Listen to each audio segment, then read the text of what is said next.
And Fox 35 Storm Team meteorologist Noah Bergeron is back with us now. Starting to feel a little bit better. We golfed yesterday, and it was hot. Today, it was in the 70s as I was driving this morning. Yeah, it was hot, John. It was really hot. I don't know how some people play after like 10, 11 in the morning. I don't know how they do it. You got to be done by 11, right? Yeah. And that's when we started. Yeah, or true. Have a good floppy hat. I did have the bucket hat. Did you? You did have the bucket hat.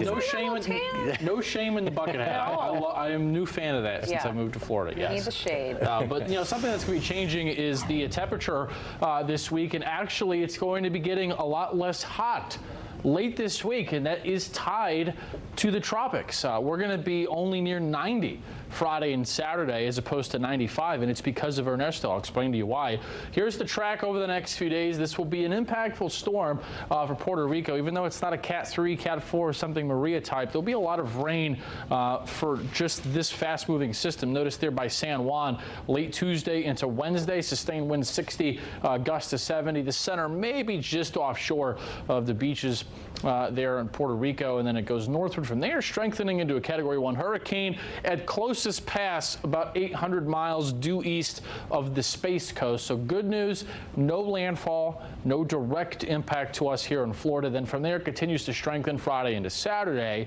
There's the big picture, but if you've got travel plans, well, obviously if you're cruising later this week, there'll be huge surf all around the Bahamas and the southwestern Atlantic. But Bermuda's right here, and I do think this intensity forecast will come up over the next few days. They could be talking about a major hurricane strike on Saturday. Now, Bermuda, notice it's a small island and the cone is big. So if the center of a major hurricane were to go right over the island, that would be very impactful for them. So we'll hope that that changes, but certainly folks in Bermuda will be under the gun from potentially major hurricane Ernesto this coming weekend. Here's the spaghetti models, and notice a hard turn to the right. In some ways, kind of unusual for how early in the year we are.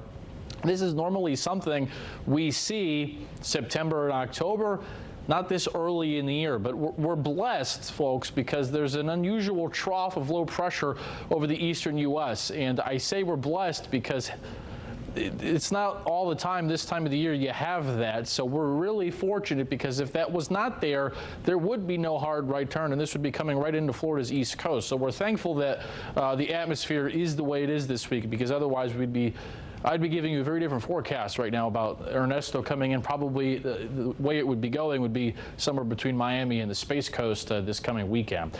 The only real impact we're going to get is some big surf, especially this weekend. Notice Friday into Saturday, large breaking waves, maybe 4 to 8 feet, 5 to 10 feet. The models are a little bit in disagreement with how large the waves will be when they get to our east coast, but very high rip current risk nonetheless. There you can see the big storm offshore Saturday into Sunday, then things quiet down heading into next week. It's hot out though, but we've had some storms. Just 77 in DeLand right now, still 90 in Ocala. Here's the live view. A little flash flood warning in southern Marion County for a nearly stationary storm right now. But the storm started early today, and they're going to be done early. Notice there's really not much left around the city going down towards Brevard County either.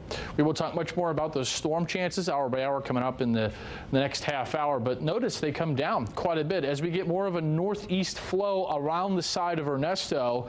That'll bring in some drier air in the atmosphere and lower our rain chances. So we're going to miss a landfall, and the hurricane's going to help cool us off a little bit Friday into Saturday. Then rain chances will ramp back up Sunday into next week.